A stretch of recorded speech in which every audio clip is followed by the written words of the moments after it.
Inara Rusli mengaku baru saja menolak ajakan makan malam dari seorang bos kaya raya. Hal tersebut diungkapkan melalui Instagram story-nya @mami_starla dan kini menjadi perbincangan warganet.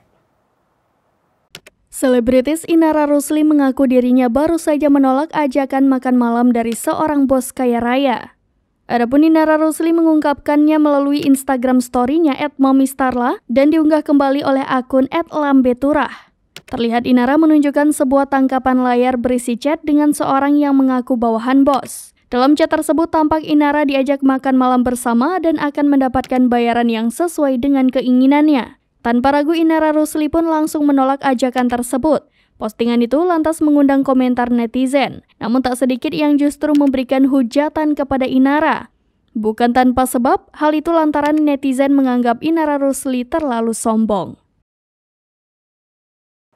Demikian informasi terkini, Syadaralun saksikan terus berita lainnya di kanal YouTube Serambi News, website dan Facebook serambinews.com.